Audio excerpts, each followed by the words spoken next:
We have to create the right vibe, the energy, and everybody at the organization has to feel so privileged to be here. It's no other way.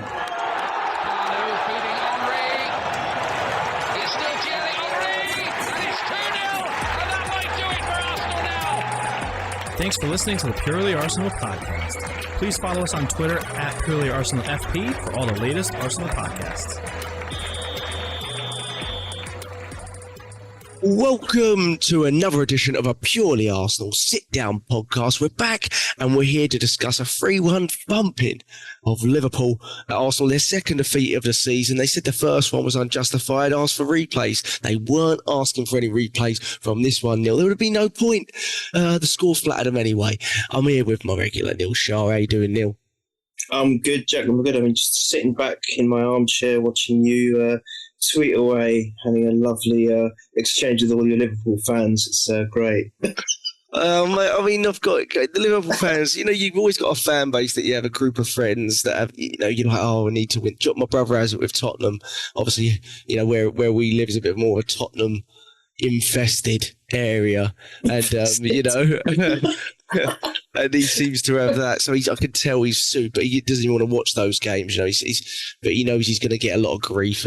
And I feel that a little bit with Liverpool. And they were constantly texting me pre-game. What I was getting a lot of was, this player's out for us. This player's out for us. Yeah. Oh, you're the favourites. You're this. And I didn't really respond too much. I just was like, okay, sure. What am I going to say to that? There were 5 points clear. But deep down, I think, Neil, we all knew as an Arsenal fan base with the points we dropped in December, that this was a game that we saw on the horizon that we had to win if we wanted to still have a say in the title race. And from their perspective, perhaps they didn't need to win it, but they certainly, Liverpool, as we know, they're not coming to sit back or set up for a draw or anything like that. But absolutely massive game. My brother was there, but I could hear you rarely can feel it, the atmosphere through the TV, but this was one of those that you really feel it.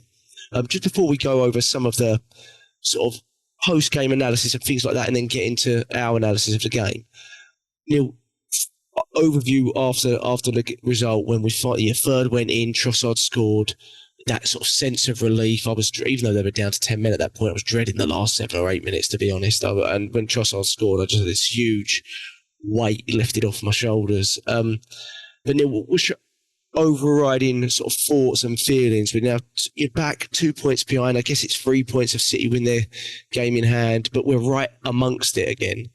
You must be sort of, overjoyed at that point, not done anything yet, but to really sort of put our foot back in there.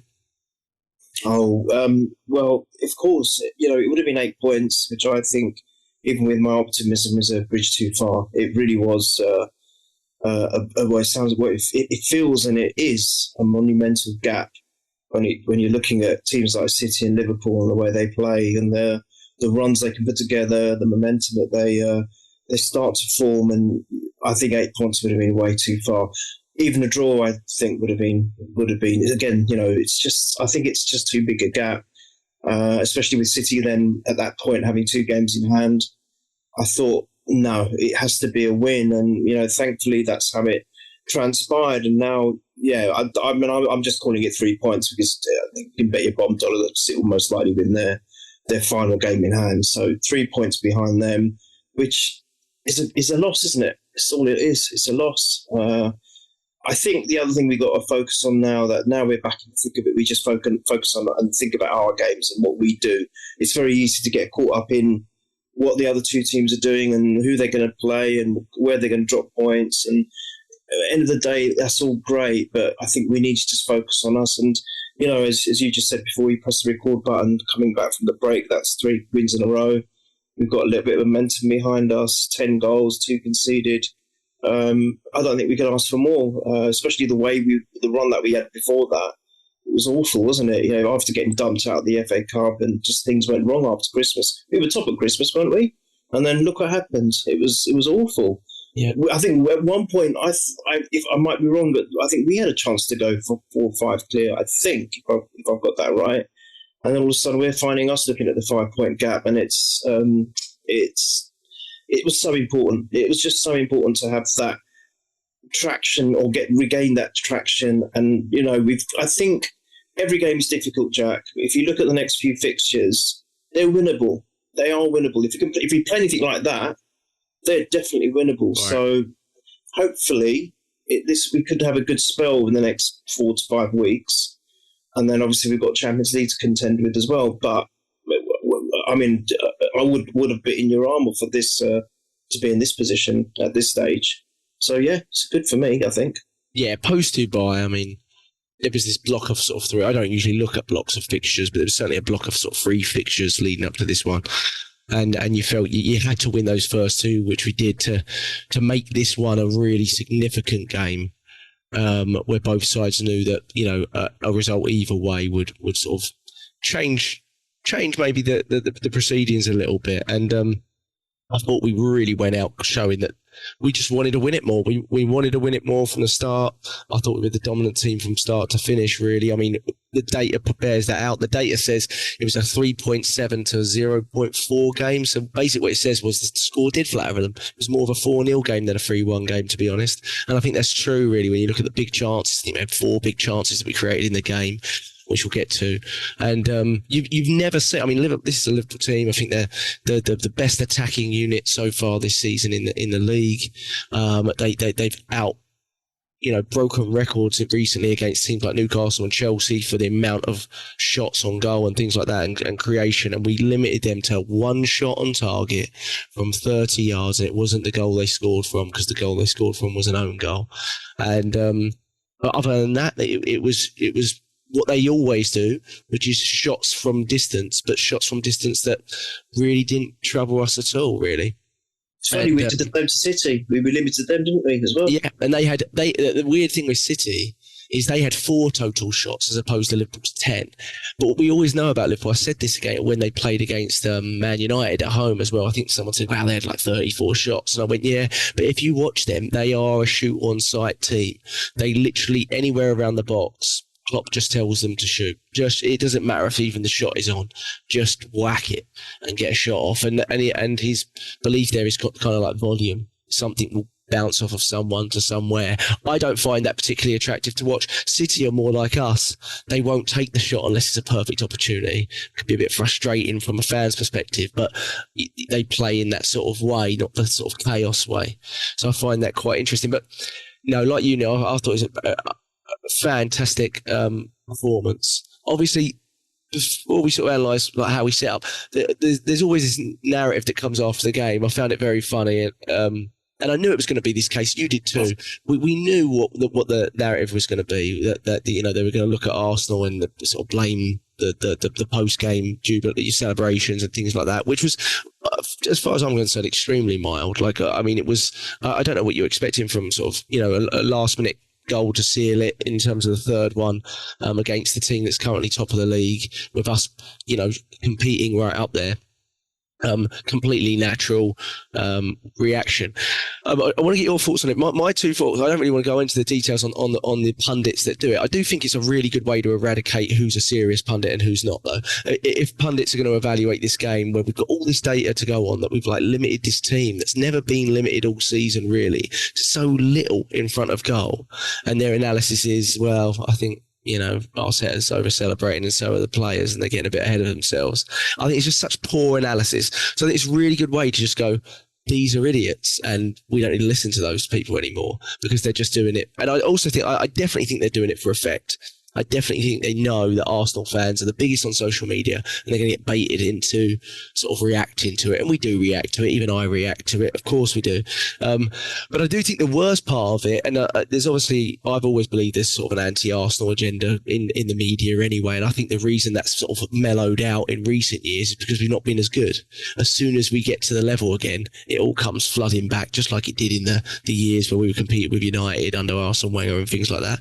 But I do think it filters down to the refs, really, and the on the field stuff, the PGML, because I think they're quite weak. I think they're basically built very, very weak, and they hear this stuff, and it creates sort of like a prejudice towards the manager and towards the team. And I think that's where you see our manager getting booked for ridiculous things, just celebrating on the touchline, when we've seen the likes of Mourinho do knee slides into corner flags, the likes of Fergie run on the field like he's a dancing, daddy longlegs. The likes of Jurgen Klopp run into centre circles mid-game. And they've all been lauded for these sorts of celebrations. And if you look at what Mikel Arteta's done this season and what he's been punished for, like against Luton and things like that, it's so mild in comparison. So I do think it filters down, and that's my biggest concern. But I think overall it's just really lazy, poor analysis. I'm so unimpressed by the post-game analysis, bar really match of the day 2, that I thought Murphy and co did a decent job of analysing why we were so much better than Liverpool. But what's your thoughts on it, Neil, on the whole sort of lazy celebration police analysis kind of thing? Very well. I think you've hit it on the nail on the head with what you've just said. I think it's some excellent points, and I completely believe in that. I really do. What you've said, I think it's spot on. But for me, I am not surprised. You just know that they're going to be. It's like they're just clutching at straws just to have digs at us. I think we're so disliked for whatever reason. It could well be that it's not a dislike. It's because they know they're going to get the attention from having a go at Arsenal, because they know that they're going to get millions of fans back bang on their case, and they probably love it. They do it. I mean, you've got Carragher changing his profile pic to Odegaard. I mean, it's how childish can you be? For me, it's a complete, like exactly what you said, on the back of what you said. You really have to question their intellect. You really do. If they have just watched arguably one of the biggest games of the season, it is, isn't it, in the Prem fixture anyway, and a really good game actually, full of high quality, a team that has, again, arguably one of the best teams in Europe at the moment, being completely and utterly schooled, tactically, skillfully, everything, all the strategies which were probably put into place by Arteta, everything working fluidly, really. I was talking about that balance. We had an attacking prowess last season and probably more defensive dominance this season. Why can't we get that balance right? I think we've got that balance right in this game. I thought this game was the perfect example of that. And what do they talk about?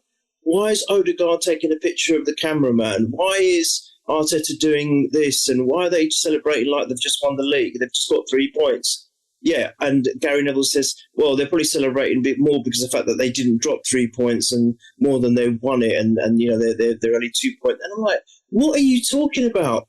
Why can't you talk about what you saw on the pitch, the skill of the players, the mentality of the players, and all that? And you had on Sky anyway. I mean, the 2 platforms I watched, the Match of the Day, which you just mentioned, and Sky. And it's Arsenal v Liverpool, and we just had one Arsenal representative in Gael Clichy, and he was trying his best, to be fair, to say all these things, and they were just like, yeah, but they were just literally trying to shut him up and talk about this stuff. And you're thinking, Gary Neville, how many times have you won the Prem, and how many trophies have you won? And I mean, Spitboy, you've been part of one of the biggest teams ever in Europe, and this is what levels you're going down to. For me, I have to question their intellect and their stupidity. You've got Richard Keys and Chris Sutton and all of them, all jumping on the bandwagon and coming out with utter garbage. And I just can't see how they are still getting time and or airtime on TV. And I think you boys mentioned it in the WhatsApp group. They've fallen behind the times. They're from maybe the older, as we know, football has evolved a lot, hasn't it? It's really evolved. And I think they don't have a clue.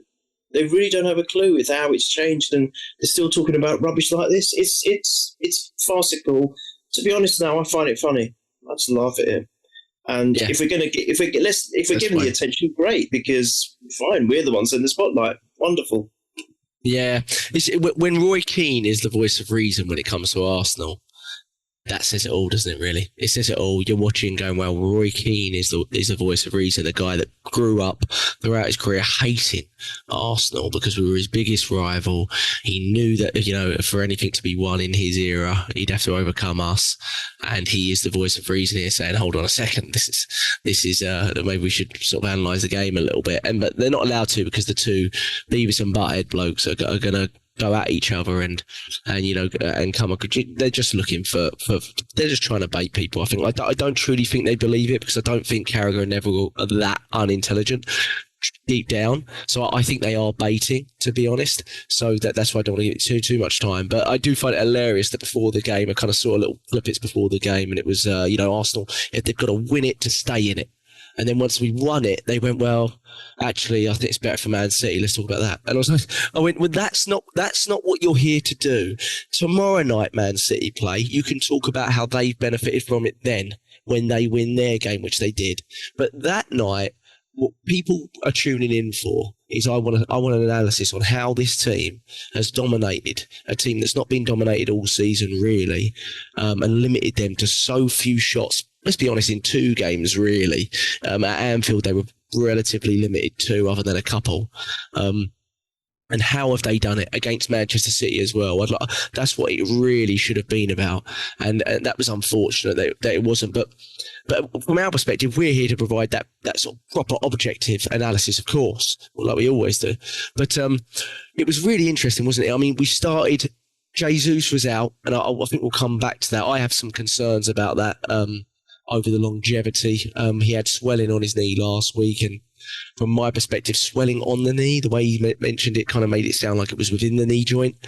That's not a good sign, especially with his history. So I know he says days and things like that. I get this sort of lingering feeling that this might be a sort of reoccurring theme from now until the end of the season with Gabriel Jesus. And to be honest, I'm not telling anyone things that they may not already be thinking themselves, because Gabriel Jesus has had quite a long history with us and knee injury. So, but he picked Havertz again, and I think we might have found something there. So I want to go into that, but let's go into the start of the game. Now, from the first few minutes when Raya threw the ball out to Martinelli, and we could see, wasn't it? And he did Konaté for pace, which I've not seen before. I've not seen. Konaté's right up there with the best of them in terms of Saliba, like in terms of defensive pace, and whips the ball into Saka, which maybe he should have scored from. I think he had a little nudge on his back from Joe Gomez, but from that moment, you knew that, wow, we were bang up for this game, didn't you, really? And we were so on the front foot, Neil, and I thought the balance was fantastic. Did you? Yeah, I think that break has actually done all the players good, but more so some of them, especially players like Martinelli. It's given him a new lease of life. He's got that electric energy and dynamism about him back, I think. And yeah, his pace was stunning on that particular run, absolutely stunning. But I have to give credit to Raya. I think I mentioned it in the last couple of pods with you that I'm starting to warm to him. But I really saw, I was probably so at ease with him against Liverpool, who are one of the most prolific attacking sides there is. And I was utterly comfortable with him. I think that's a lot to do with how we set up, and we just limited them to rubbish, far afield shots. But at the end of the day, when the ball did go in the box, he just had such good command of it. It was about 2 or 3 occasions where he just leapt up high and he just gathered the ball without any trouble at all, and just looked so calm. But that particular incident, that he gathered it and immediately released it, great distribution. So credit to Rare as well. And I wanted just to make sure that he got a nod and a mention in the pod. I thought that was fantastic work by him. But then, yeah, after that, the Martinelli run was just electrifying. It was so significant, because that set the tone for what he was going to do pretty much for all the time he was on that pitch. And yeah, I mean, look, I think maybe on another day, Saka would have just buried that. And it was a shame, because it would have been a really good goal. It would have reminded me of the olden days where we used to be so quick on the counter and would score within seconds. And I think that literally would have been seconds, maybe 10, 12 seconds at the most. And it would have been a really lovely goal to see early doors.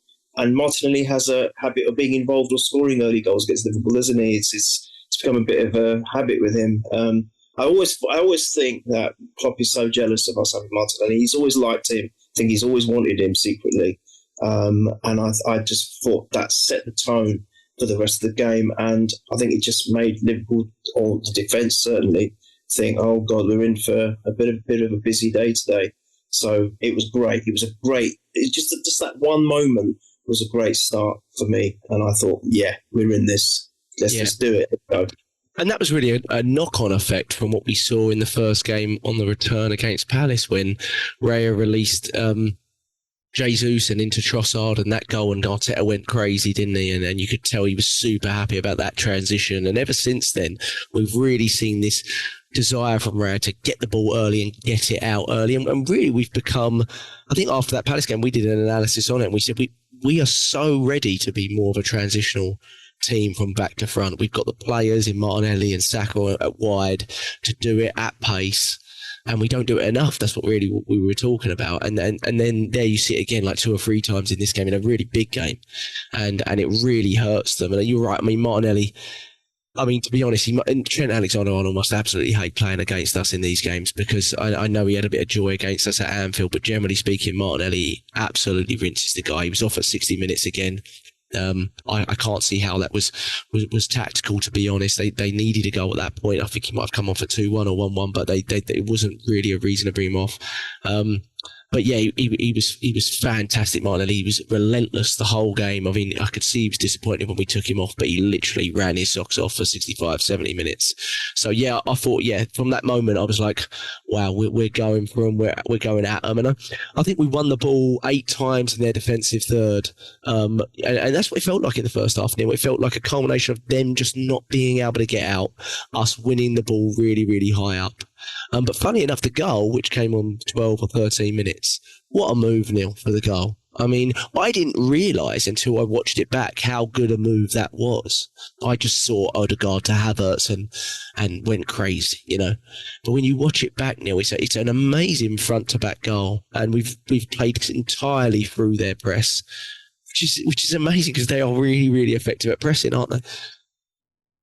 Oh, Jack, I mean, I've been lucky to witness some amazing team goals by Arsenal, and I think it's a shame. I mean, at the end of the day, it's a shame, because if Havertz actually converted it, it would have been the perfect goal. I mean, it was damn good anyway, but if Havertz had actually converted that himself, then wow, it would have been. It would have been up there for goal of the season for me. It really would have, because it started at the back. And I think it's the way we set up, the way we had Rice and Jorginho, and what an inclusion, by the way, what a masterstroke. He was fantastic. I think he got man of the match. I said it was man of the match for me. But the way he set them up, and then in front of them, Odegaard and Havertz in a kind of box. And that's how they played. It was like a box in the middle of the park, going up and down, shifting up and down as to whether we had to do defensive duties or offensive duties. It was just brilliant to see that. And that's what formed part of that goal, I think. He had Saliba start it off, doing some defensive duties, and then Jorginho, I think Gabriel got a touch. The quick movement and the passing was fantastic. And then Zinchenko got involved. Obviously, he only played half a game, but he got involved with actually coming in, as he always does, laying it off to Odegaard, but then that was the pass, wasn't it? The Odegaard layoff was the icing on the cake for me. But again, his quick thinking and his and Havertz, to be fair, he started at the back and then he moved forward. I don't know if you noticed that. He was coming from the back position and moving forward. So, Havertz is getting criticism, and yes, I would say rightly so with respect to his finishing. He's not clinical. He's not a quick player. He can't turn fast. He doesn't do the Jesus change of directions. But what he does offer, Jack, I think it's working for us now. We were talking off air, I think, on WhatsApp, and I think playing that 9 or being in that 9 position really suits the way we play now. Because when Jesus isn't available, when he's there, for me, he's a completely different. You could say he's the opposite player to Jesus in a way. But what he does do, he offers so much disruption and distraction, which allows our other frontline players to have a bit more freedom. Because obviously, then you've got to have the opposition defenders, maybe 1 or 2 of them, thinking about what he's doing. And look, let's not be fooled. He's a strong player. He's very, very strong, and I think he creates havoc for me. He really does, and that gives us new opportunities. But I think in that position, more so, it just suits his style of play, or the kind of footballer he is, for it to be effective. And it is. And the way he moved forward and he landed on, it was right in the right position for Odegaard's quick thinking. It was just great to see. But it was a beautiful goal to watch. If you watch it over, like you said, I didn't see it the first time either, because I just saw the layout from Odegaard. I was just wowed by that. But when you look it back, and I've watched it about 4 times now, I'm like, keep replaying it. I'm thinking, wow, that's a really lovely goal. And all right, we've got a little bit of luck. Havertz didn't hit it cleanly, and it hit the goalkeeper, rebounded right into Saka's feet, which was great, and that's good for him, because I think I'm not worried about Saka's little drop off. I really am not. I think he hasn't. Last season, he was probably the best Saka we've seen so far, but I give reason to that, because I think last season he had more freedom with respect to opposition defenders.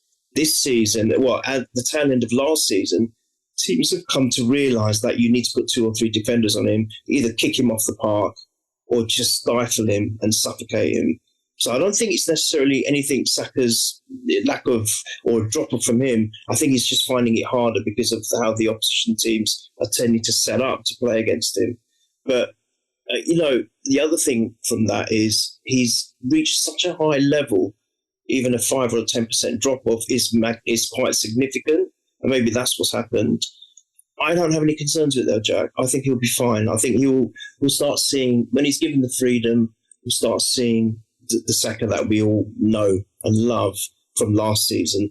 And having said all of that, he's still getting the numbers. It's ridiculous. He's not going to never not get in the team. If he's fit, he'll play. It's as simple as that. Now, I know we need, you especially are looking at that guy from Wolves, and after you've been talking about him, I've been watching him, and he's a terrific, he's a natural, wonderful player, and he'd be perfect, wouldn't he, if he came in, and absolutely. And I think it would give Saka a little bit of competition, and it also would give him some breathing space and the rest time he needs. I think that would be such an amazing buy if we did get that. I don't normally speak about stuff like this, but I agree with you on that. I think that'd be amazing. But I think that will help him tremendously. And of course, it would be amazing for the club, without a doubt. But yeah, he got the goal, and that set us on our way. And it was a magnificent goal. Brilliant. Yeah, no, absolutely. He did. He got the goal. And I think just going back onto the Havertz stuff, I think Mikel Arteta might have found something in these last 2 games against Liverpool, because the first time, unless I'm mistaken, that he started Havertz in the 9 was the FA Cup game against Liverpool, other than the Community Shield. I think it was the first time he actually started him in the 9.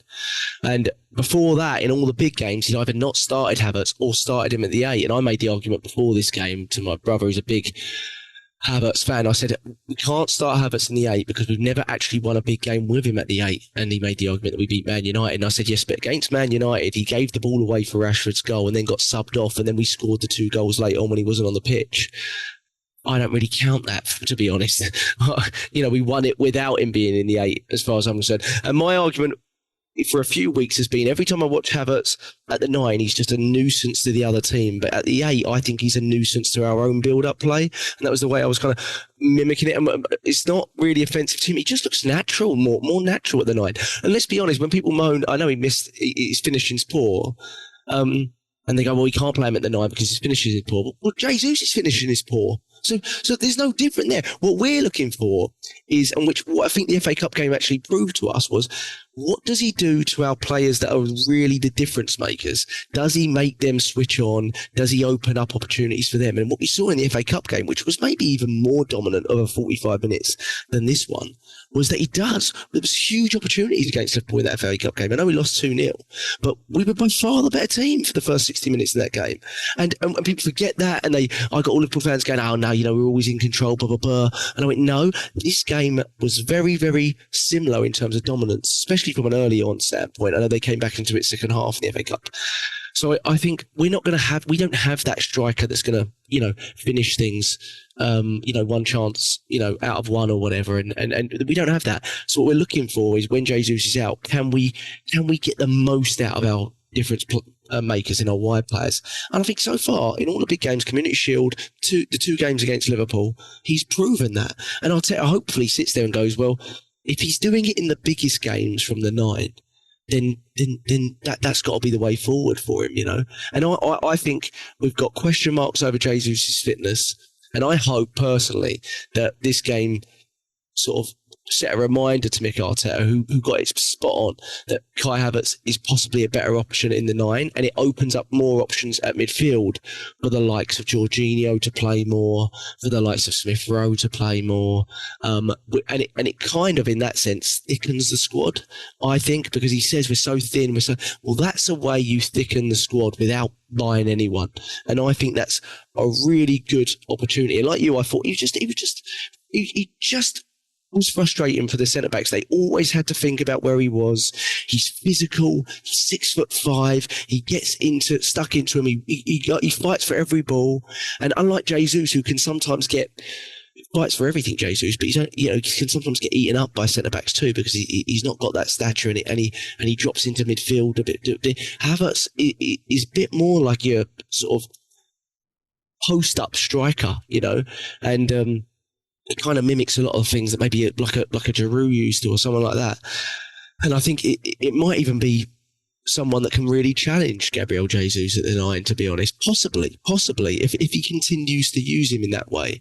Because even before, when we've seen him do really well for us, it's kind of when he's taken up those positions, Brentford away, he kind of went into the 9, City at home, kind of came on and fell into the 9, right? Because we needed goals in those games.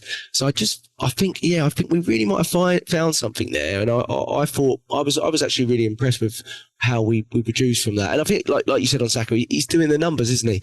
I think I'd like to see more from him in terms of his overall play. I think sometimes he looks a bit one-dimensional against his fullback and things like that. But like you said, if he's getting a goal or assist every game, you're not going to drop the player. And what's really great now is I think we found Martinelli again. His form has really come back since he's come back from Dubai, right? He's really looked like he's come back into some form. So hopefully that continues. But Neil, I mean, it was really a dominant first half where you did feel towards the end. We didn't create a ton of chances. The biggest chance was obviously the goal, and then the Saka free sort of header from the Martinelli cross. But we peppered their goal a little bit. But we didn't have any huge chances in the first half other than that, unless I'm mistaken. But what's your thoughts on their goal, Neil? Which would let me know if I'm wrong. I might be missing a chance there. I feel like I am. When about the Odegaard one? Was that the second half? Was that the one that deflected into the side netting, or was it a different one? The deflection was second half, wasn't it? Yes, that was. Was there not another one where he just shot when he could have passed? There was one in the first. I think he had an opportunity and he just took a shot and it just went off the defender. That was after a little bit of a good build-up as well. Yes, I'm pretty sure. I remember that, actually. Yeah. So there were other chances. There were. Not millions, but the point is we still dominated. We were dominating whether we were creating or not. We were in complete control. So, but it was frustrating, wasn't it? That yes, so frustrating. But where do you put the blame on the goal? Obviously, Saliba and Raya are the big sort of reactionary. But where do you place the blame on that? Because it was the last few seconds of the half. It was so typical of us. And it was so frustrating to watch. I was seething. But where do you sort of place the blame? What should we have done differently there? I don't want to place blame. I remember I said to you, let's go for this point. I said, I really don't want to do negatives in this one. I think it was so brilliant. I don't want to do too many negatives, and none if possible. When I first saw it, I know you and James, especially, and Michael, so you're very good. You've got a good eye. You're quick to see what's happening. I'm always about 5 steps behind. So I was just thinking, I was more filled with disappointment and anger, to be honest. I wasn't looking to blame anyone or what the hell. And then I was trying to look at the replay. And at the time, for me, I thought it was a bit of a 50-50. I thought maybe I thought it was lack of communication between the two, between Raya and Saliba. And I hate blaming Saliba for anything because I think he's just absolutely perfect and he's just the best defender ever since sliced bread.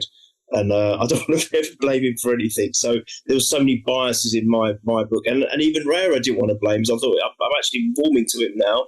And I'm starting to really like him. And I thought, I don't want to blame anyone. And then I thought it was just one of those unfortunate moments. But what I was really angry at, Jack, was the fact that it's so typical of us.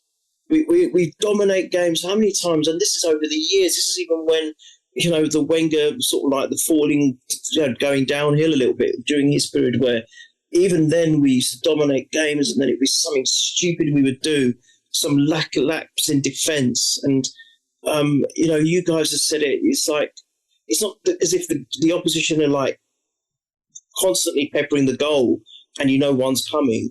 It'll be because down to a stupid defensive mistake or error or a lack of concentration just for a moment that gives them a break. And with that break, it kind of turns the game around completely.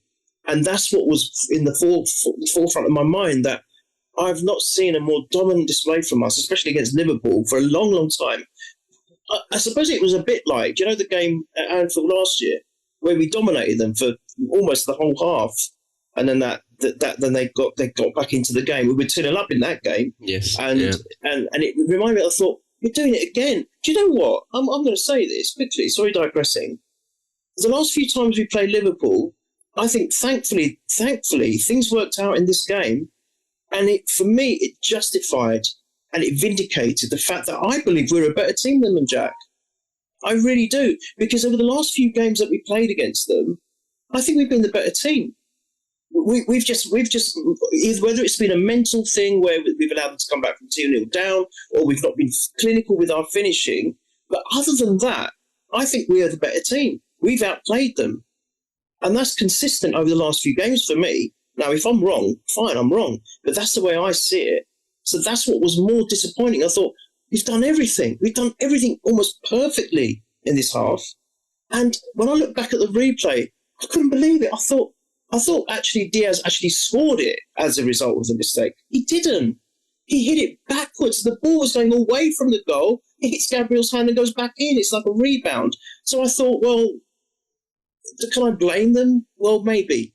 I think Raya may have been too far away from it. Saliba should have just whacked it out.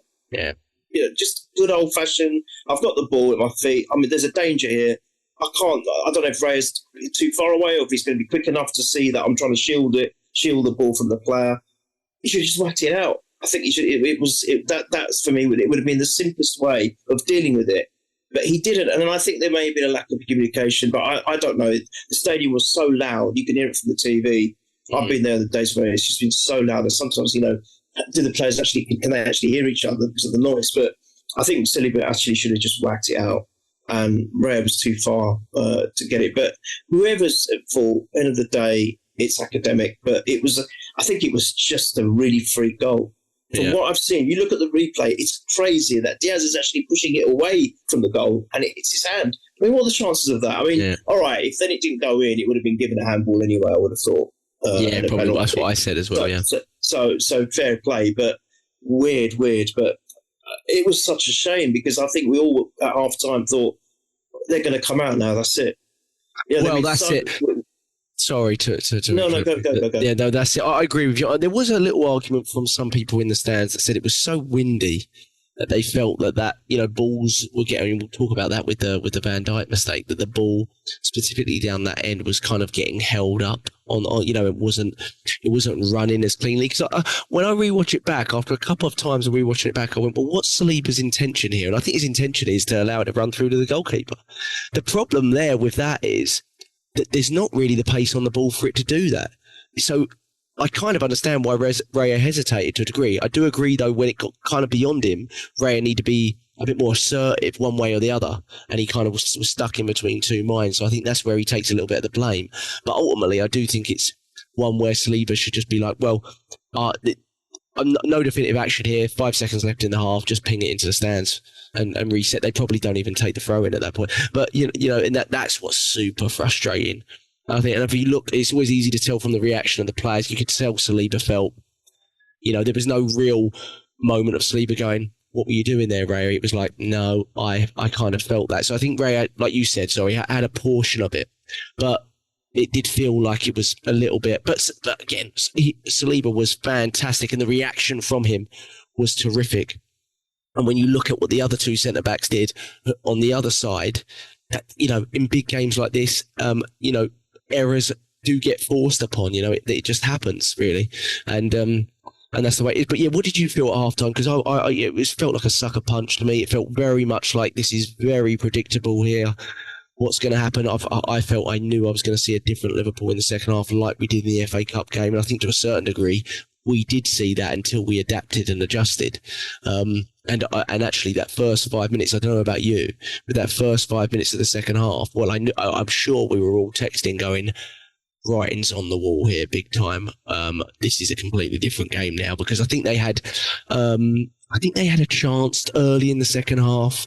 They got right to the edge of our box. I think it was Curtis Jones, maybe, and he just whipped one wide. And it just felt like, okay, that you won't see that all of the first half, and suddenly they were on us in a flash. And it did feel like there was a sort of inevitability about it at that point. I don't want to say I'm sort of pessimistic or downbeat, but did you feel that a little bit? I completely agree with that, because I thought it's just typical. It's what we do. And I wasn't surprised at all that they were going to come out firing. Not so much more from, not just about the drop-off from us and from a mental standpoint after conceding a free goal, but you know that it buoyed them, and Klopp would have been delighted to go in at half-time after not having one shot on target, and they're still 1-1. And he must have you can imagine how he was reacting in the if his celebrations are anything to go by, you can imagine what he was like at the dressing room with his players, right? And he would have just he would have been what the Anfield crowd has done to us in the past in that dressing room. Just give them that lift. You've been outplayed, but look at that, we're back in it, and now we can take them to the cleaners. And that's what it felt like. I think the first 5 to 7, maybe 5 to 10 minutes, they were back in it. They looked like a different team, but mainly because maybe our heads had dropped a little bit. You could see how disappointed Gabriel was. There's a shot of him, and he's like, absolutely, what the hell? He's almost like defeatist. What is that? What have we just done after an awesome display? And it does hurt. It must hurt. It must certainly hurt. All that hard work, and it's like almost for nothing, because you've got nothing to show for it. You're back at, you're back on par, 1-1, 0-0, same thing, isn't it? And So, but what I liked was, after those few minutes, I think the fact that they were coming on to us had a little bit to do with the way the teams had set up. We'd gone more compact, hadn't we, on the pitch as well, so that we were allowing them to come down the wings and use it and try and spray any chances from out wide, which were basically meaningless anyway. They were not threatening at all, and I think we'd gone very compact. And I like that change, that realisation from Arteta that, right, we can't be as gung ho and as dynamic as the first half, because obviously players are going to have a drop of a pace. So I think he changed it to be a little bit more compact. So that probably allowed a little bit more freedom for Liverpool. But I think it was more to do with the fact that they were buoyed. But we seemed to then just stand up mentally, the attitudes change, the strength of character of the players. And then we got back in it, Jack. It was fantastic. Yeah, we kind of found it again. Yeah, I agree. I think I remember watching that early part of the second half and just thinking, we need about 20 minutes here to make sure we don't concede again and to sort of find our groove again. And and that's exactly what we did. But just before we get on to sort of how we did that, Zinchenko goes off, another calf injury, which is, the data says that's not a good sign, because they're usually 1 month injuries with him, and he just had one as well. So there's obviously a long-standing problem here with his calves. So that's something for the medical team to look at and think about. And we're so thin at fullback anyway. I know Tomiyasu should be coming back, but Neil, the last time Jacob Kivior played for us was in the FA Cup game against Liverpool, and obviously he scored that own goal. And I think I look back on my tweets actually, and I said, I think it was early December, I said, I said, I think it was when we started Kivior against Luton away and we hauled him off after about 60 minutes when we were 3-2 down, I think. And we ended up winning that game. And I said it's really, really important that we don't lose Kivior because I don't think he feels like he's part of the group. So I could completely see why Arteta started him.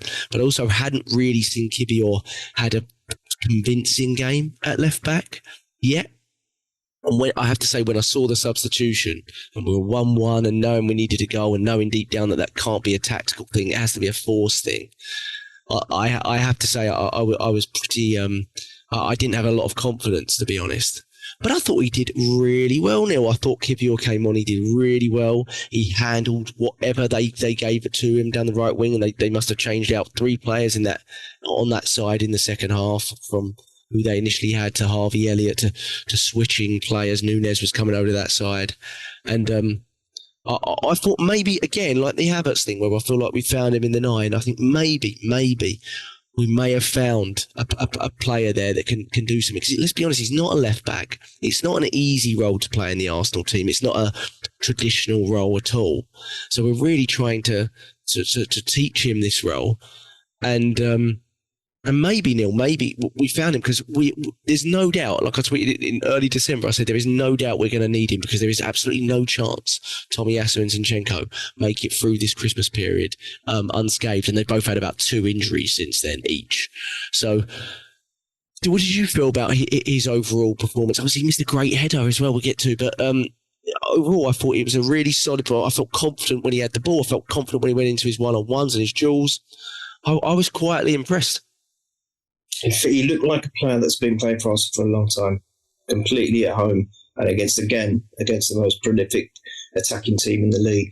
That's absolutely. It felt like we hadn't substituted Zinchenko.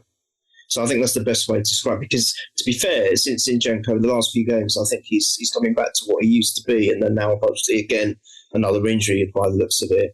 But I think Zinchenko has been playing a lot better. And he certainly has been involved in getting anything creative that we've been involved in. You know, scoring 10 goals in the last 3 games, he's been involved in some of that. So, and it didn't look like, for me, that there was a massive change and massive shift in the left back position, and that's a testament of, I think, how comfortable he was, how confident he probably was in himself. He was involved in not just the potential header, a number. And by the way, how the hell did he get there? What was he doing there? That was really funny. He was on side as well by a mile. I mean, it was a great move from what I remember. It was actually, a great move. We split them open with some pass. Yeah, it was a great move. I know, yeah. It was a bit like when Tomiyasu came up against City, wasn't it? It felt a bit like that. Remember when Tomiyasu went running, you went, where are you going? And it was a bit like great. I'm not laughing, but it's great to see. I love it. I'm not trying to, be comic and make it into a comedy, but it was just like, I was just shocked. I thought, what's he doing there? Well, we've got a bit ahead because that was at 2-1, wasn't it? That was at 1-1. Yes, right. He was also providing the assist, didn't he, for Trossard's goal? So we'll get to that. Yeah. He's got the numbers, but aside from that, I thought he was just very comfortable. He was intercepting. He was just handling it down there as if he was at home, like he'd been there for years. And what you said about thickening the squad and finding players, I think we found 3 in one game. We found Jorginho for sure in the midfield of the engine and playing a pivot with Rice. We found Kiwior in case we need him, and it looks like we're going to. I don't know how long. I don't want anyone to feel that Timber's going to be ready, because the last thing we need to do is rush him back and then he has a setback. I think he's got to be really well managed there. And so let's assume he's not available. But now that we think if on any other day before we saw what Gabriel did in that half, we'd be thinking, oh no, Zinchenko again. Oh, it's going to let us in again, isn't it, at the back? And how's he going to shuffle it? And if Ben White is banned, then Tomiyasu can't take that role. If he's back, he's got to play Ben White's position. What are we going to do? It's like, oh, great. But now, I think he could fill in that role. I think.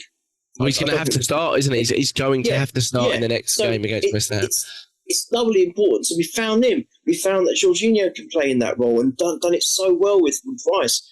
And then, of course, Havertz in that potential, that number 9 position. So actually we found 3 players. So yes, we didn't make any signings in January, but actually just with a bit of tweaking and rearranging, I think you're right. We've already thickened the squad. And let's be honest, I think we were all saying before the season kicked off and after all the signings we'd done, I think all of us were pretty much happy with what we'd done in the window. We were more than happy. We were talking about it, weren't we? Timber, Rice, Raya, all and just within those 2 or 3 players and signings, we were thinking we're ready now. We've got the additions we wanted. So nothing's changed from that, really. And it's just a way of utilising them, giving us extra options, Jack. But I thought he was great. This game, I think, is significant for so many different reasons, not just for the way we outplayed Liverpool for the whole blooming game, by the way. And I don't know if you know, but we actually outran them by 6 kilometres as well. Did we? I didn't see the stats on that. Yeah, by 6. And that's incredible because they pumped a load of asthma pumps into him at half time as well. So that's incredible. And Odegaard, did he hit his personal best as well? I think 12. I don't know what it was. Yeah, I think he's in the top. There was a stat with the box, and it's got the top 5 or 6 Arsenal. I think Trossard's still top. I think I can't remember which game it was against. But Odegaard's in the top 4, 3 of them. He's something like that anyway. Yeah. It's crazy. The work rate on that man is incredible. And it just goes to show, doesn't it? But yeah, sorry, just going back to it, I think there's been a lot of discoveries made in this game, and all positives. Yeah. All positives, Jack. Oh wonderful. Yeah, absolutely. I agree with you. And we question. I remember the feeling after the FA Cup game was with, I think, Liverpool 1-0 up, and they brought on a lot of subs and a few youngsters, and everyone was like, we don't. But he really trusted in his squad here. He didn't panic. He trusted in his squad. When someone had a little issue or they looked tired, Martinelli looked tired, took him off straight away. Saka looked a little bit tired. I don't personally love how Saka goes down so easily at times, but the way because he just looked, boom, Nelson straight on.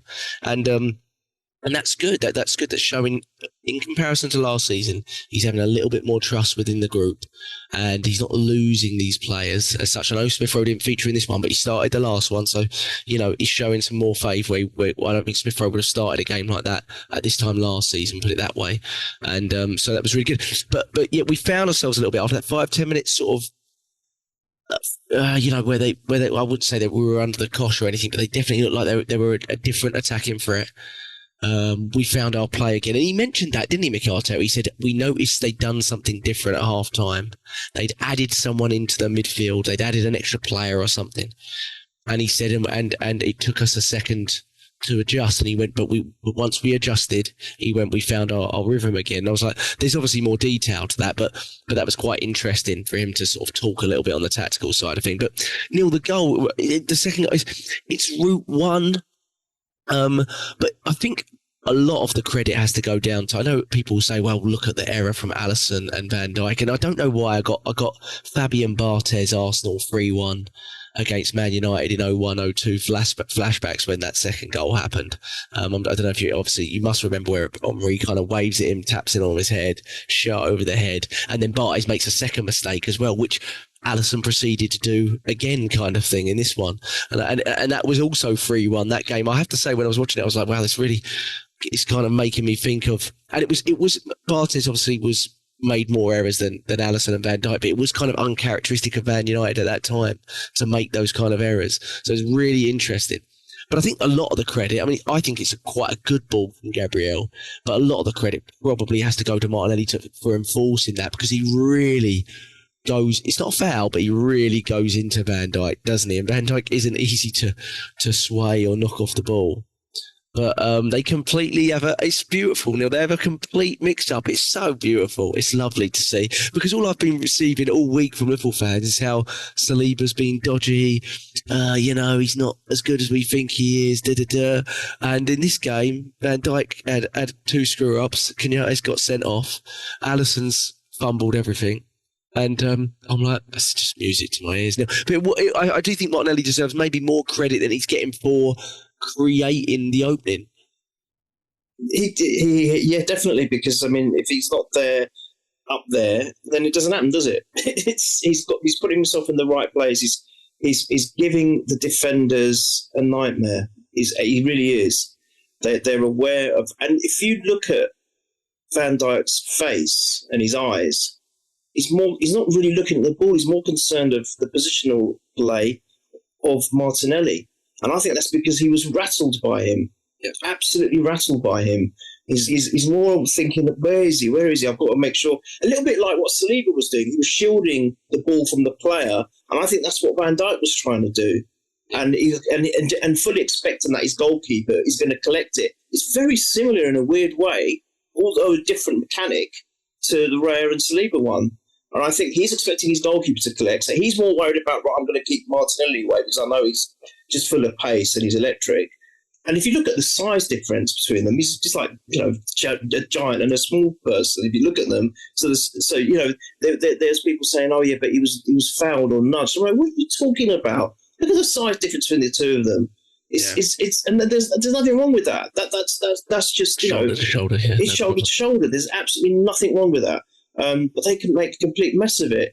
But the point is, I think Martinelli, although the ultimately the goal was an easy tap in, he still had to be there in that area, in that position, to be able to do it, to make that happen in the first place. And that's what he was doing all game, Jack. Yeah. The 60-odd minutes or 66 minutes, I can't remember when he came off, but the time he was on that pitch, that's exactly what he was doing. He was giving them a nightmare with his pace and his movement and just frightening the defenders. And I think that's what was on Van Dijk's mind. And I think that, more than anything, has put him off from doing what he normally does. What a wonderful, wonderful comical error, though. Because it made me feel better after seeing what we'd done. So it's almost like they cancelled each other out. And I'm thinking, well, all right, we've made a big mistake, but so are they now. And it's in our favour for a change. Loved it. And I think that gave us I think we saw it coming after we settled down again in the second half, but getting the actual goal, because that was always a worry, wasn't it? That we're not clinically in front of goal, but actually to get ahead, then we knew that, right, this is it. This is happening today. Come on, we've got to make sure we don't do anything stupid again. So, brilliant. Yeah, and I just think Van Dijk's one of those players. I mean, he's a fantastic defender, but he has a little bit of an aura about him where people almost think that, they shouldn't challenge him. Do you know? But that's where the fearlessness from Martinelli comes from. He doesn't care who it is. He's going to push you. And we just didn't give him any breathing room. We did not. We enforced a lot of these mistakes. This is another thing that wasn't discussed enough. Our pressing from the front, from the start of the game, was so good. Our turnovers up top was so good. I mean, they do not typically lose balls back there, but we were so good in positionally, and Odegaard was really the runner from that at the start. He sets the tone in terms of our press.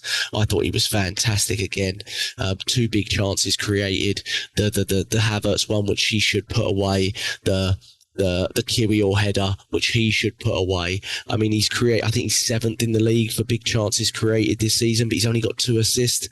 It just sometimes, I mean, a lot of people say, well, he's not getting the numbers. And I'm like, yeah, but in terms of assists, it's really not really on him. He's creating everything we want him to create.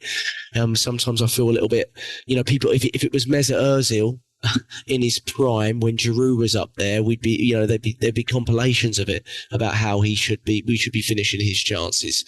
It doesn't seem to be the way with Odegaard, but I thought he was fantastic again. I think the midfield trio of Rice, Odegaard and Jorginho just absolutely outwitted them. I mean, I know McAllister, he's a good player, McAllister, but some of the ways that Rice took the ball off him, I felt Curtis Jones and whoever else was in the midfield for them, I think it was Gravenberg at one stage, they just weren't in the game for me. They weren't anywhere near us. We absolutely dominated from them from a midfield standpoint. But yeah, when that second goal went in, obviously it was kind of a surprise because you don't expect that mistake, but I did really feel, well, we've got something really to hold on to here. But in fairness, we didn't try to hold on. We kept playing in the same way. We kept playing in the same manner. We didn't sit deep. We didn't invite pressure on, which we could well have done. And it would have been easy to do because Liverpool knew that even taking away a point there would have been a great result for them in terms of where they're standing in the league. They would have really been happy with that. And, but no, we kept playing. We made some changes. Like we said, Saka came off. Martinelli came off, looked frustrated, but I liked that. He even said at the end of the game, he went, who's happy to come off? But Arteta saw that maybe he'd given so much And he saw, one thing you can say about Trossard is he's so impactful from the bench. He always is. He if he only gets 20 minutes, he gives absolutely everything in those 20 minutes. He brings all the energy. We know he hasn't got the physical attributes, but he's so good. He's so clever. He's so technically clever. And we'll get to that. But what was your thoughts on this? Some arguments about the red card. I think is a second yellow. It's a red card for sure. Some arguments that Gabriel maybe got a little bit lucky on Núñez.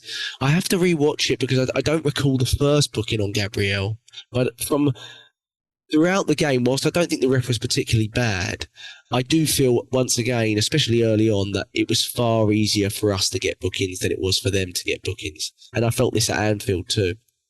But I remember watching it. I think we got 6 bookings there too, but we both made the same amount of fouls.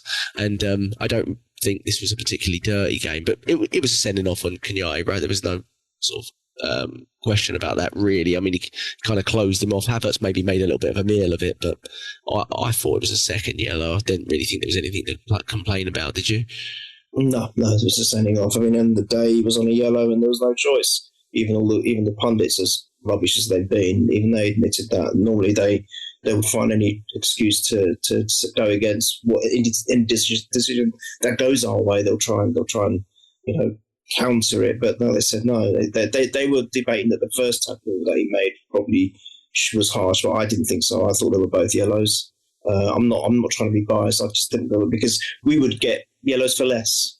So for once, it's gone in our favour in that respect. I'm never surprised from what you just said earlier that it always looks like we're going to get the bookings quicker and more frequently than the opposition teams, but. For the wrong reasons, Jack. I've got used to that. I really have. I don't expect anything else anymore. I always go into all these games. I think we're playing against 12 men. Always do, and I'm never surprised. When you guys put on, I'm like, are you surprised? I always say, are you surprised? It just happens to us all the blooming time. And all right, this wasn't too bad. This game, like you said, it wasn't referee too bad. But for me, I thought they were both yellows, and especially in the second one. He completely just blocked him, didn't he? He just got in his way, and he stopped a potential move forward. And I think, was that the pass that Saka made that I was thinking of? Was that before he went off? Or was Saka already gone off from there? But I don't know. Anyway, Havertz collected, and that's what he was doing. He was getting in those positions to move forward. And he was also in a defensive position. So I think this is where Havertz is useful, and his strength is useful. He's a target man, essentially. Let's get the ball to him, let him create something. And let's not forget, he's the one that assisted Martinelli for the City goal as well. I forgot that. I just remember that now. It was Tommy Asu who did a lot of the work, but it was actually Havertz that laid it off to Martinelli that created the goal. So I think Havertz in that position is great. And I think that was definitely a second yellow. I'm glad that he got so. But you know what? I will say this. There might be an argument against it because, the way Trossard scored that third goal. But I don't think it would have made any difference if he stayed on. We were that good. Yeah. We were that dominant, Jack. They could have had 13 men on the pitch. I don't think it would have made any difference. I'm not just saying that because it's happened and we won now, and it's easy to say with hindsight, but I really believe, even if he hadn't gone off, I think we still would have done all right, and I still think we would have got the third goal, in my opinion. But yeah. What were your thoughts on the third goal? It was fantastic from Trossard, wasn't it? I mean, Kiwior gets his mention. He's obviously laid it off to him. I mean, same amount of assists as McAllister, by the way. Kiwior this season, just let you know. Same amount of assists as Alex McAllister. So. Oh, and by the way, as good as player as he is, it's the way we set up. We completely nullified him. We nullified him. I didn't. The way we played, Jack. Just quick to digress. I didn't. There was about 3 or 4 Liverpool players. I could say that I didn't think they were even in the game. Didn't even think they were on the pitch because we completely nullified their threats. It was so well done. I have to take my hat off to Arteta. It was a wonderful technical success, and for a change, our Klopp has been completely outdone. And he was saying in the post-game interview that, we didn't play well. No, hang on a minute. It's not about you didn't play well. You weren't allowed to play well. Just change that. Add that one word. You weren't allowed to play well. That's why, because we were so damn good. And this is where we got angry with the pundits. That they weren't focusing on this. They were focusing on Salah being missing. Forget the fact that we've had players missing for the last 20 years. When was the last time we had a full strength squad to choose from? probably happened once or twice, I think, in so many years, Jack. But no one focuses on that. But they'll focus on Salah being missing, for God's sakes. Yeah. What about our That's what keeper? Carragher said, didn't he? He said, Liverpool. That's why I tweeted obviously I was baiting Liverpool fans. Of course I am. It's what I do. Yeah. But that's why I tweeted what I tweeted about. Because we had a lot of influential players out. I mean, Partey and Jesus were the biggest part of the reason we were top of the league last season. Lost Zinchenko at half-time, another huge component. Tomiyasu is a starter in games like this. We all know that. Saka coming on. So I know they'll go, compared to Salah. I'm like, okay, well, that's a huge player for you, but for us, these are huge players too. So I'm like, there really wasn't anything to talk about in terms of players missing. Both sides were missing key players, and my point on a tweet was basically making sure that narrative wasn't getting pushed, because I knew it was going to be, Liverpool. Yes, that's it. This, that, and the other. But I was like, no, I'm not having that. I'm sorry, that's just ridiculous. But yeah, it was great to see Trossard do that little. I don't like Harvey Elliott at all. He's a little slidey player, isn't he? It's counter number 19, isn't it? I think Harvey Elliott's 19. Yeah, he was. And he is. And then he just absolutely left him for dust. I love that. Left him for dust. And then, he just ran again his pace. We often talk about that. He hasn't got the pace of Martinelli. Of course he hasn't. But he just knew what he wanted to do. It was a solo goal at the end of the day. It was a solo goal. And that's what he brings to the table. He's very progressive. He's dynamic. Even if players are told that you don't do this, you don't do that by Arteta, he's one of the ones where that when he gets on that pitch, he's just going to go for it. He's going to be progressive. He's going to run with the ball. He's going to be forward-thinking. Without hesitation, he was already there by the net. And what I loved about it was, of course, it's Van Dijk again, but there's that picture of him scoring the same.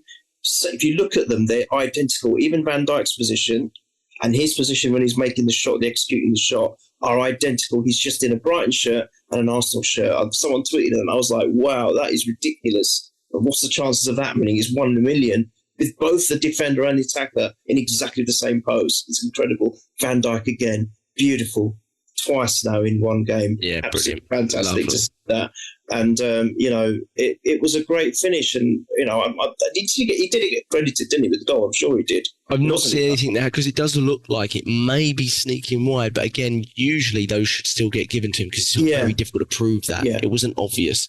So I've not seen anything from the Premier League. Quite right. So Gabriel was given that second goal, wasn't he, in the end? So even if there is, I think it's a Trossard goal. But whatever, it doesn't matter. It made it 3-1, and that was it. It was job done. And I think he's such a great person. I wasn't worried. I wasn't upset.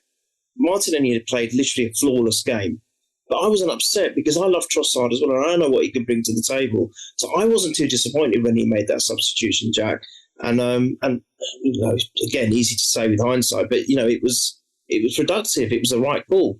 And you know what? Let's just give a little shout out to Nelson as well, because I don't think he did badly when he came on. No, he came on. He was involved in. They had one kind of attack, and he just got involved and he intercepted it and he passed it. And again, progressive pass forward. I remember that one thing that he did that stood out from the back. But I thought he was all right. And what you said earlier about the trust, the fact that he did choose him over Saka after 70-odd minutes or whatever it was, and he's gone with Kiwior. I mean, all right, maybe that was a bit of a forced decision, but however, he's done that. And Emma Smith-Rowe got a start the other day. Maybe it's starting to happen now. Looking at maybe what Klopp does with his youngsters, this could be the way forward when we need them. I think, if we'd still been in the FA Cup or League Cup, we would have seen more of them. It's just unfortunate that we've been knocked out of both those competitions. But it's good to see that they're getting some chances.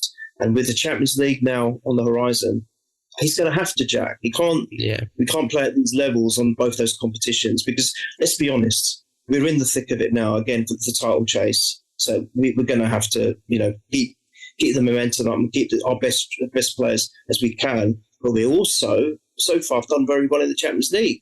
We dominated the group, and we haven't got a bad tie. I mean, look, I'm not going to go ahead of myself and think we're going to win that. You can never be certain, but it's a good tie, and there's every chance we'll progress. So we got to make use of the squad as much as we can. But what a result, man!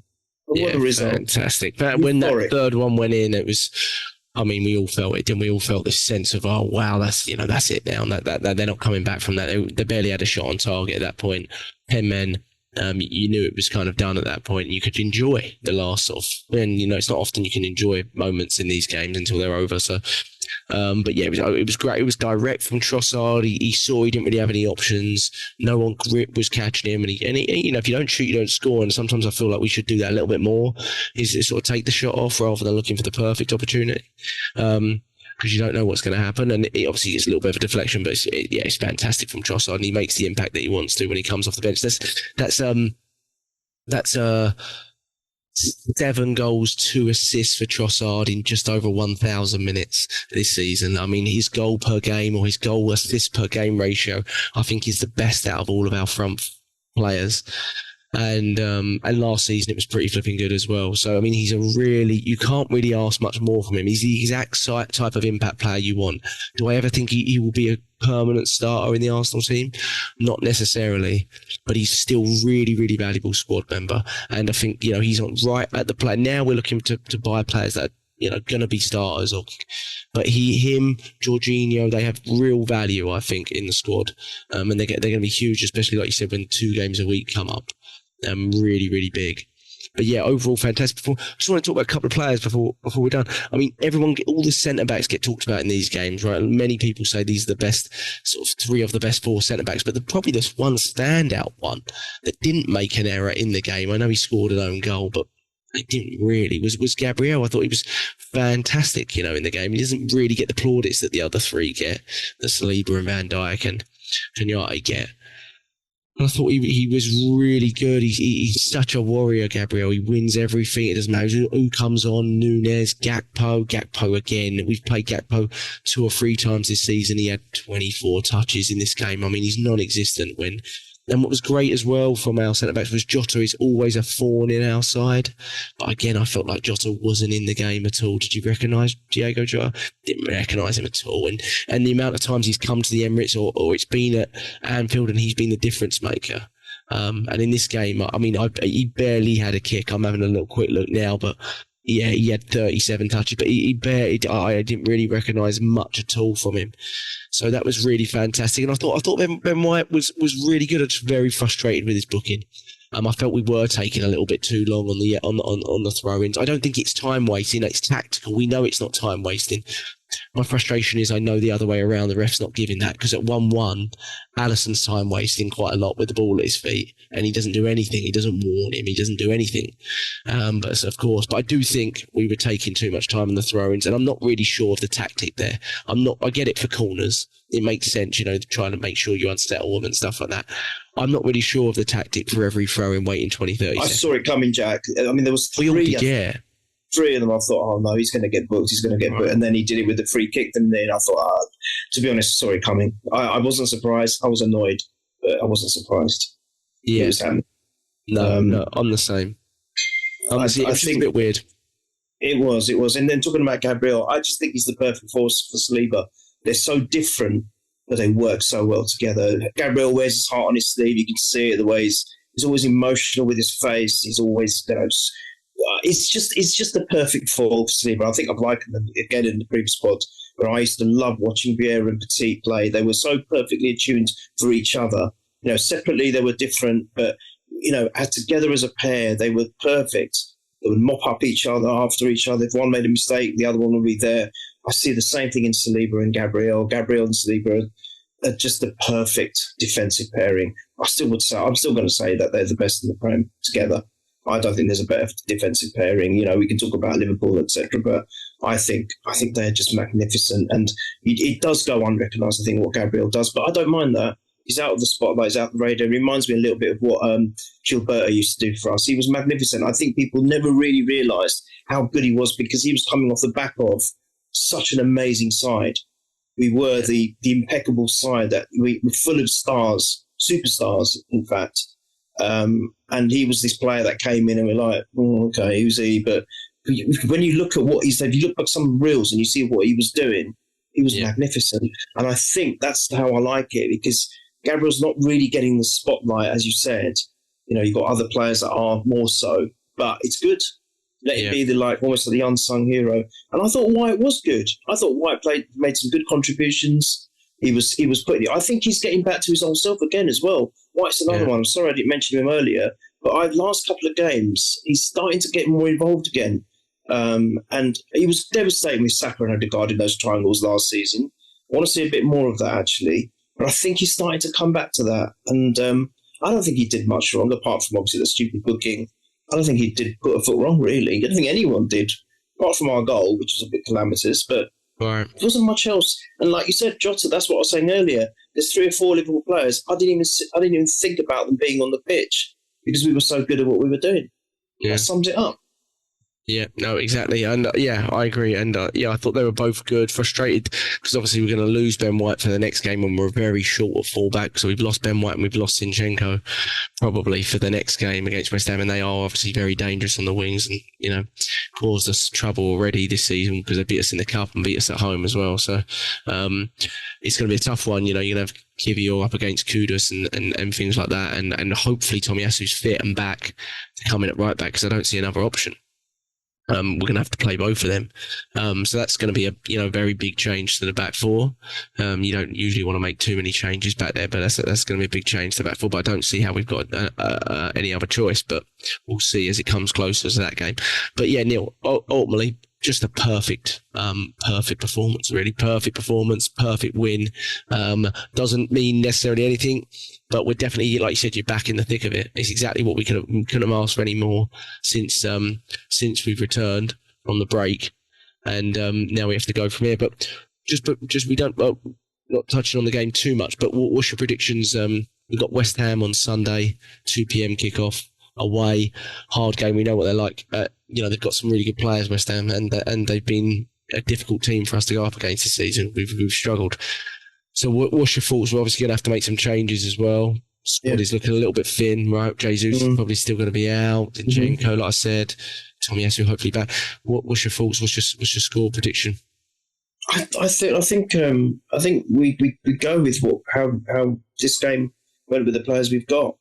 Obviously, Kiwior's got to play. I can't see Zinchenko being back for that. If he isn't, great. But let's assume he's not. So Kiwior goes there. I think Tomiyasu, if he is back, isn't he? Or he's not. I don't know when he's back. Tomiyasu, the report at the end of the game was one, he's imminently signing a new contract, which is great. But the other thing is, he should be back. He went out of the tournament on Saturday.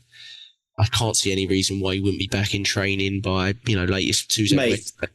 Mate, he'll fill in for White for sure. Then if White is banned or suspended for that game, he'll fill in. He was slotting. That's what we got him for in the first place. When we signed him, he literally jumped off the plane and ran straight on the pitch. So you remember that? He doesn't do jet lag. He's not made that way. So I can fully expect to see him. But apart from that, I think we go with pretty much the same as it was for the substitutions. To be honest. And we owe West Ham one, Jack. We owe them. Yeah. We've not had a good season with them so far.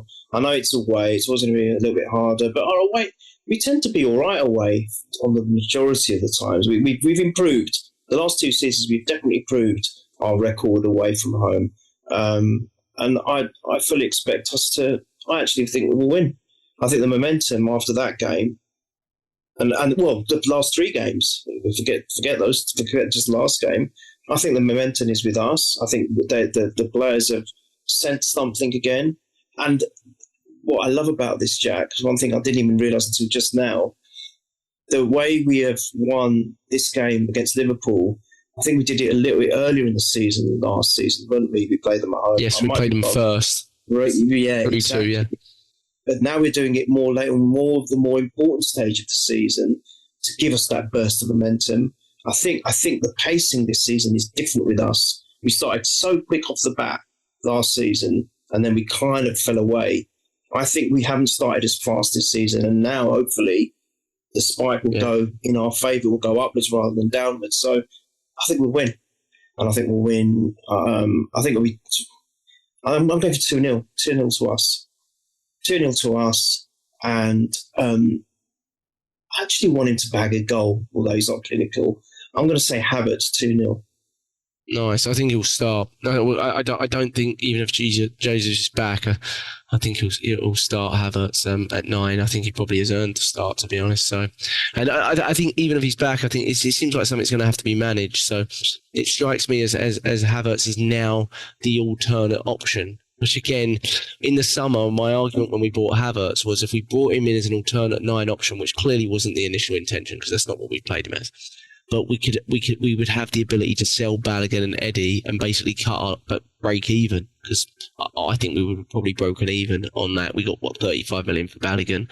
I think you should have assumed we would have got maybe 25, 30 for Eddie at that point, and we would have broken even with Havertz coming in. And I said that was actually a really intelligent way of using money. But of course he forgot the part of selling Eddie again, and he's still here.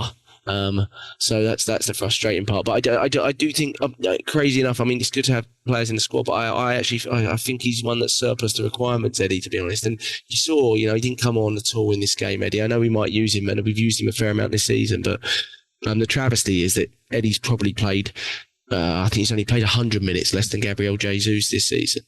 And that's what I think needs to change. If it's not going to be Gabriel Jesus, then just shift Havertz up there, because the signs suggest that our real difference makers play pretty well when we're moving Havertz up there, and the evidence isn't really there with Eddie Nketiah. He started against Fulham away, right? The evidence suggests he doesn't really have those connections and those link-ups. So I think, I like that. I'd love that result, but I think it's going to be a really tough one. But hopefully we've obviously drew there last season when things fell away and stuff like that. So I'll go 2-1 Arsenal, and I'll go Odegaard first goal scorer. Yeah, he could do with getting a goal, I think. But going to be a massive weekend again, mate. Fingers crossed. But you've got to enjoy this one a little bit. I'm waiting for the bench cam to come out. I'm hoping we do a full 90 minutes on bench cam, and I'm going to book the day off work for it if we do that. So if we do a full 90 minutes, I want Arteta and Klopp, and I want it sort of back and forth, Most Arsenal fans, Jack, live for the Arsenal-Tottenham game every season. I think for you, it's Liverpool. Always has been. Ever since I've known you. Ever since I've known you. You love it. I know you love it. Big time. Well, we've had it pretty tough against them in recent years. We had it obviously great early on, but in recent years they've really sort of handed it to us. But I think we're unbeaten in the last 2 years in the Premier League against them. So yeah, we are. And I think we were a little bit hard done by one or two of those, to be honest. So we definitely. The head-to-head so far this season, I think if you look at the traditional Big Six, we're top of the leaderboard in the head-to-heads. I think we are. I think we've won 3 and drawn 3. Obviously, that disregards Newcastle finishing the top 6 last season, and but if you look at the traditional Big Six, we've won 3 and drawn 3, and obviously we've got a couple of big away ones to go to. But that's really good. I mean, if you look at we used to be bottom. How many years we were bottom? We could never beat the top 4s in so-called top 4. Remember, before it became the top 6, we could never beat. We had through such a bad spell, didn't we? We couldn't even get a win.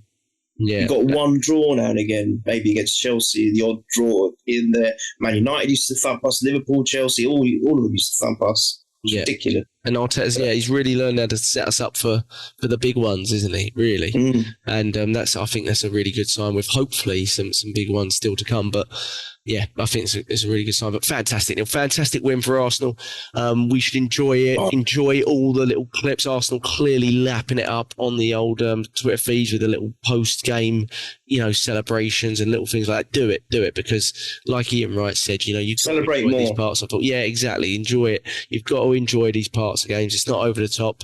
Other teams do it just as much. So yeah, definitely enjoy it. Absolutely. But Neil, we're at Purely Arsenal FP on Twitter. Type in Purely Arsenal to YouTube and subscribe to us there. You'll get the podcast a little bit earlier, and we'll be back hopefully after a win away at West Ham. But up the Arsenal, keep the faith. Anything is possible. Come on, you Gooners.